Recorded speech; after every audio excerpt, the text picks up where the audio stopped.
126편 말씀인데 여전히 제목은 성전에 올라가는 노래, 성지순례의 찬양이다. 이렇게 항상 베이스에 깔고 15편의 시를 봐야 된다고 그랬어요. 오늘 7번째 시인데요. 126편이 우리는 그냥 짧은 성경 구절이고 우리가 잘 아는 성경 구절이 나오는 게 눈물을 흘리며 씨를 뿌리러 나간 자는 기쁨으로 난을 거두고 돌아오리로다. 이게 이제 찬양이 돼서 이 새벽부터 우리 사랑함으로써 저녁까지 씨를 뿌려봅시다.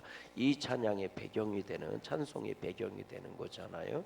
우리 이거 찬양 바꿔갖고 우리 이제 이번 주부터 불러야 되거든요. 구호 준비하고 양구감내 교회 주의 사랑으로 어린 영혼 너를 구원하리라. 이거 아멘.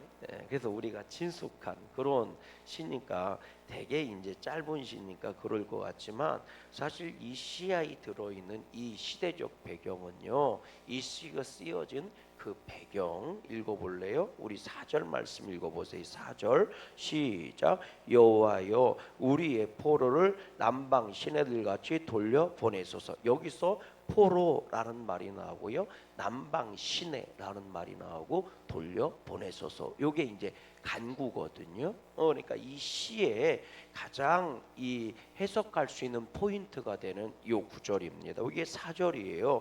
여호와여 우리의 포로를 남방 시내들같이 돌려보내소서. 그런데 1절 시작 이런 거잖아요. 1절 말씀 읽어봐요. 시작. 여호와께서 누구예요? 시온의 포로. 시온이 뭐예요? 예루살렘을 말하는 거잖아요. 이스라엘을 말하는 거예요. 아멘. 그러니까 지금 이때가 포로로 잡혀가 있는 시대란 말이에요. 그런데 다시 읽어봐요. 1절 시작. 여호와께서 시온의 포로를 뭐 하실 때에? 돌려보내실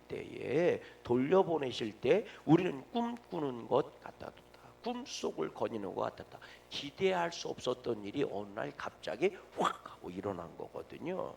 그런데요, 여기서도 포로란 얘기가 나오고 꿈꾸는 것 같았다 이 얘기 나오잖아요. 이건 무슨 얘기냐면 우리가 잘 아는 것처럼 아수르라고 하는 나라가 이 이스라엘을 쳐들어와요. 그래서 남쪽과 북쪽으로 갈라져 있는 이스라엘 중에 북쪽을 북이스라엘이라고 불렀고 남쪽을 남유다라고 불렀는데 북쪽의 북이스라엘을 721년도 혹은 722년이라고 얘기하는 사람도 있어요.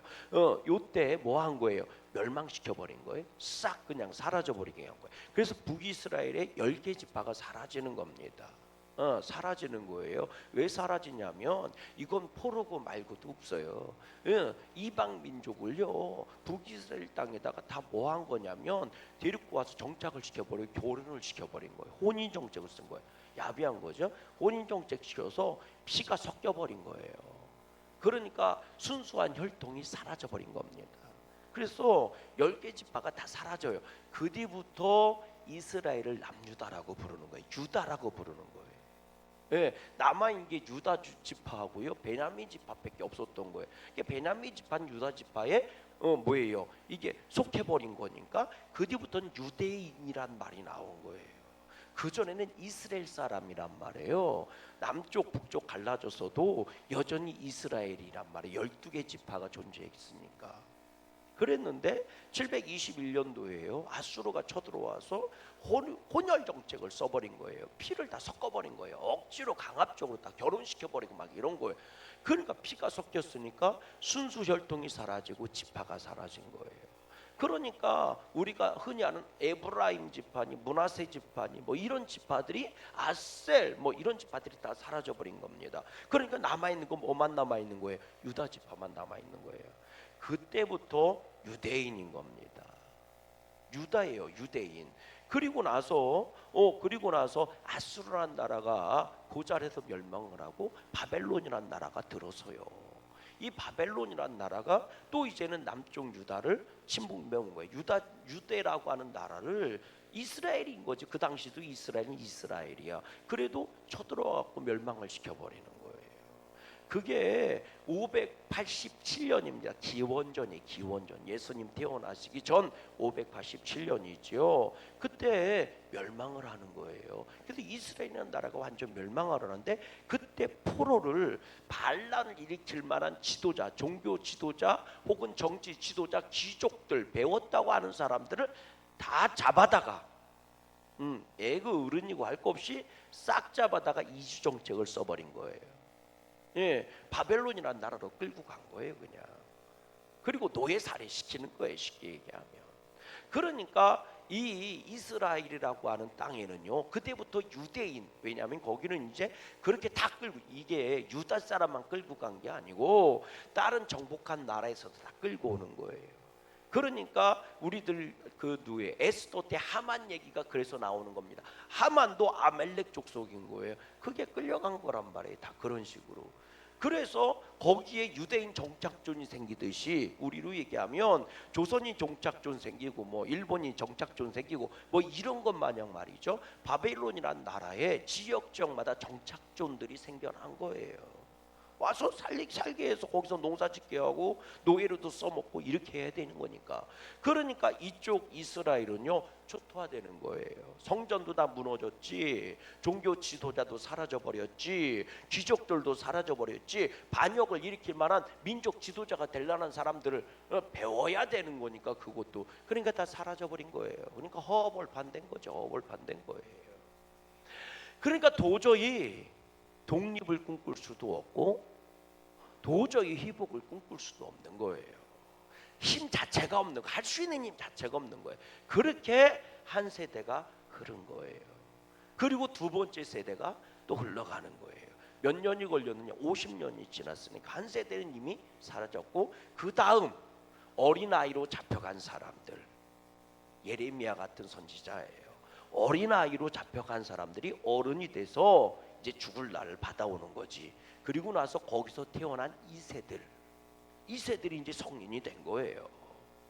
예, 그 얘기가 우리가 아는 것처럼 그 얘기가 에스더 얘기고 느헤미야 얘기예요. 모르드게 얘기고 그 얘기가. 그런데 거기서 바벨론이라는 나라가 멸망을 해요. 그리고 그 자리에 이 바사라고 하는 나라가 들었습니다. 페르시아의 고대 페르시아. 바사라는 나라가 들어섰는데 그때 왕이 누구냐면 고레스라고 하는 왕이에요. 고레스 왕이에요. 고레? 너네 고향으로 돌아가고 싶어? 고레스. 그래서 칙령을 발표를 해요. 그래서 유화 정책인 거죠. 너네 고향으로 돌아가고 싶으면 돌아가라. 이렇게 포로 귀환 명령을 내려. 여기 살고 싶으면 계속 여기 살고 돌아가고 싶으면 돌아가도 돼. 그렇게 고향 땅이 그리우면 돌아가 거기서 살아. 그래가지고 유화 정책을 써요. 이게 우리식으로 얘기하면 몽고라고 비슷해요. 몽고가 중국에다 나라를 세우고 그리고 나서 이게요 받아들인다면 중국 문물을 받아들인단 말이에요. 그것처럼요 그 교류 현상이 일어나는 거예요. 그때 수룹바벨이라고 하는 사람이 총독이 유대인의 총독이 된 거예요. 그래서 1차 포로들을 데리고 돌아옵니다.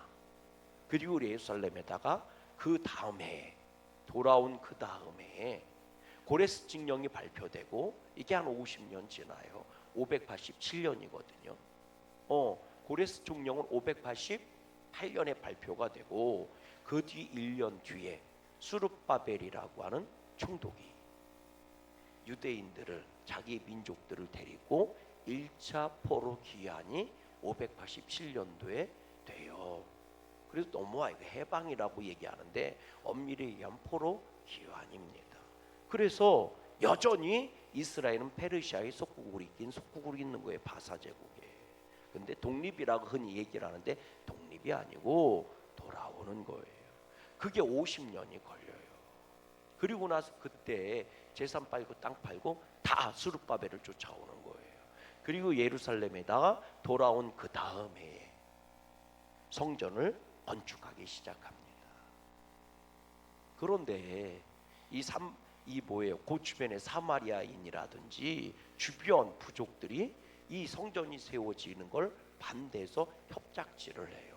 그래서 멈췄다가 이때 활동했던 선지자가 학계 선지자 스가랴 선지자예요. 성전을 줘야 된다. 완공해야 된다. 그래서 다시 성전이 재건이 되기 시작해. 다시 지어지기 시작해요. 멈췄던 게. 그리고 20년 만에 비록 초라한 모양이지만 성전을 완성합니다. 그리고 제사를 드리는 거예요. 그러니까 70년 만에 걸린 거예요. 70년이. 예루살렘에서 성전이 재건되고 제사가 드려지기까지 70년의 시간이 걸린 거예요. 자, 요때부터 오늘 얘기가 나오는 거예요. 요때부터 느헤미야 때까지가 한 70년 걸리거든요. 그때 요 얘기가 나오는 거예요. 성전이 완성되고 예배를 드리고 6월절에 제사를 드렸으니 이스라엘이라는 나라가 빨리 회복되고 이제 저 바벨론의 바사 제국에 있었던 모든 이스라엘 백성들도 빨리 다 돌아올 수 있을 거라고 생각한 거예요. 그게 1절부터 4절까지 얘기해요. 1절 한번 다시 읽어봐요. 시작. 여호와께서 시온의 포로를 돌려보내실 때에 우리는 꿈꾸는 것 같았도다. 그렇죠. 우리나라 해방할 때 생각해 보세요. 2절 보세요. 시작. 그때에 우리 입에는 웃음이 가득하고 우리 혀에는 찬양이 찼었도다. 그때 문나라 가운데서 말하기를 여호와께서 그들을 위하여 큰 일을 행하셨다 하였도다. 여호와께서 우리를 위하여 큰 일을 행하셨으니 우리는 기쁘도다. 그 포로가 돼갖고요 이제는 돌아오는 거예요. 그때 그 상황을 생각해 보세요. 너무 기뻐갖고 막 춤추는 것처럼 막 예루살렘으로 온 거예요. 스룹바벨과 중심으로 해도 성전을 이제 우리 가서 재건할 거라고 그러면서 막 춤을 추면서 막 돌아온 거란 말이에요. 그게 성지 순례처럼 온 거예요. 땅 팔고 다 팔아서 스룹바벨과 더불어 온 거예요. 예루살렘에 올 때 허벌판이 됐지만 초토화되어 있는 예루살렘이지만 그들에게 소망이 기쁨이 있는 거예요. 너무너무 행복한 거예요. 그래서 거기다가 막 이제 성전만 지으면 된다고 성전을 짓기 시작한 거예요. 그래도요 그 성전 짓는 게 쉬웠겠느냐 말이에요. 적들이 막 공격해오고 막 협작질하고 막 상소가 올라가고 쟤네들 반역 일으키려고 그런다고 그러고 그러다 멈췄는데 에스라 누구예요? 학계와 스가랴 선지자가 져야 되는데 20년 만에 완공했을 때 그 기쁨이 얼마나 컸겠어요. 그래서 4절을 노래 부르는 거예요. 4절 읽어보세요. 시작.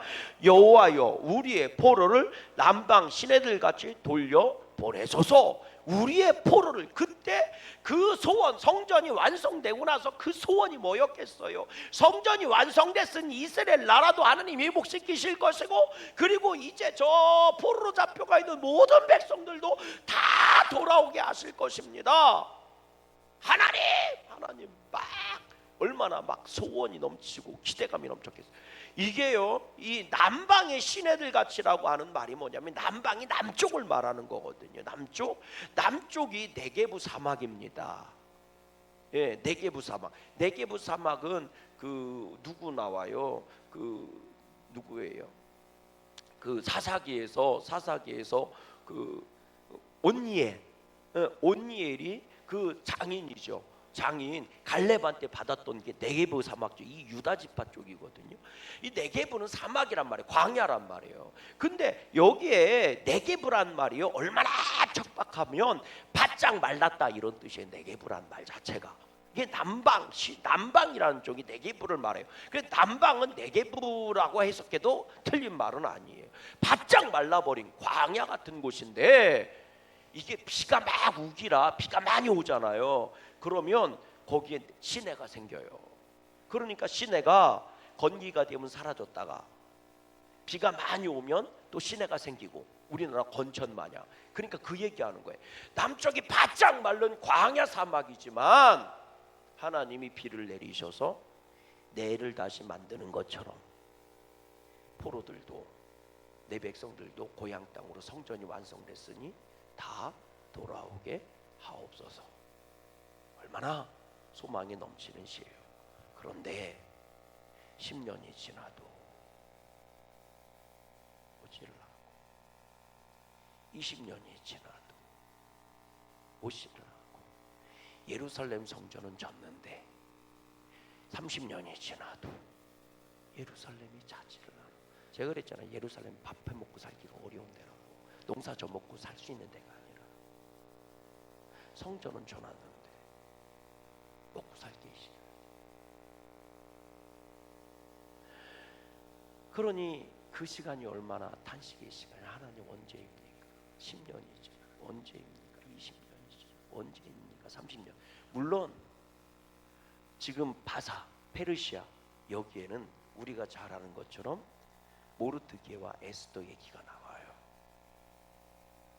여기 얘기가 안 나오고 성경에는 예루살렘 얘기가 안 나오고 성경에는 그 뒤에 얘기가 에스더 얘기란 말이에요. 에스더서 얘기란 말이에요. 그러나 이건 예루살렘에 있었던 얘기가 아니잖아요.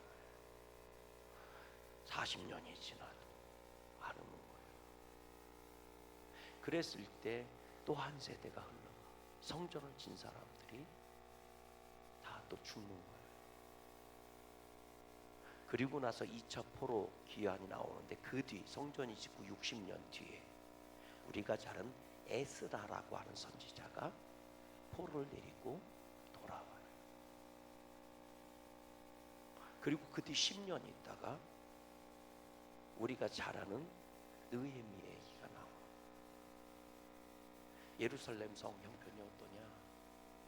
성전이 있는데 성벽이 없어서 짐승들이나 지나다니고 늑대나 여우나 소리나 들리고 있고 다 회파돼서 사람들도 없고 황량한 골방이 되었어. 느헤미야가 예루살렘 성전 쪽을 향해서 매일 눈물로 기도하고 하나님 회복시켜달라. 그러다가 왕에게 이 근심 어린 얼굴이 들키. 너 왜 그래야? 우리나라가 이런데 내가 행복할 리가 있슈? 나 보내주면 안 돼요? 너 그렇게 근심이 돼야? 야, 나 못 살겠슈. 임금님, 그래? 그러면 데리고 가서 너 돌아올 거지? 그럼요. 할 일 다 하면 올게요. 그럼 너 가라. 내가 모든 거 다 싸들모 줄게. 필요한 거 다 갖고 가. 그래서 3차 포로기한이 이루어져요. 느헤미야 가서 성벽을 재거나. 그때 에스라가 같이 사역하는 거예요. 에스라가 갔는데 우리가 하나님의 복음 믿음을 갖고 지켜야 된다고 아무리 얘기해도 백성들이 보지도 안 듣는 거예요. 느헤미야가 와서 완성해 내는. 그래서 에스라와 느헤미야가 성벽을 완성하고 그리고 요 얘기가 닫히는 거예요. 그때 여러분 그 사이 에스라와 느헤미야가 나오기 전에 60년, 느헤미야가 70년 만에 완공을 하거든요. 그 사이에 요 5절 6절로 이스라엘 백성이 이겨낸 거예요. 5절 읽어보세요. 시작. 눈물을 흘리며 씨를 뿌리는 자는 기쁨으로 거두고 돌아오리로다. 눈물을 흘리며 씨, 눈물이라고 나왔죠. 원어상은 통곡입니다. 통곡을 하면서 씨를 뿌리는 거예요. 근데 이게 기가 막힌 게요. 우리나라하고 농사법이 틀려요. 이제 이 시가 되게 어려운 시예요. 그러니까 우리나라하고 농사법이 틀려요. 우리나라는 비가 오면 씨를 뿌려요. 그래서 봄비를 기다리잖아요. 그죠? 그래서 비가 오면 씨를 뿌려요. 우리는. 그래서 비 오기 전날 들깨도 심고 그러는 건데 들깨 심으면 물 주잖아요. 우리는. 근데 이스라엘은 물이 번개는 그렇게 줄 수 있는 물들도 없어. 그러니까 어떻게 되냐면 우리는 비 오고 나서 씨를 뿌리지만 이스라엘은요 씨를 뿌리고 나서 비가 오는 거예요. 그러니까 씨를 뿌리고 나서 비 오기만을 수고대하며 기다리는 거예요. 근데 생각해 보세요. 올해 씨를 뿌렸는데 비가 안 와 망쳤어. 그럼 비가 안 오면 거둘 게 있어요 없어요? 없죠. 그 다음에 또 씨를 뿌렸는데 비가 오지 않았어. 또 망쳤어. 이게 그 얘기라니까. 성전이 완성되고 돌아오기를 기다리며 하나님께 제사 드리고 예배하고 기도한 거예요. 하나님 돌아오게 해주세요. 저 내그 사막에 비가 오면 강물이 되고 시냇물이 흘러가는 것처럼 하나님 포로된 사람들이 다 돌아오게 해주세요.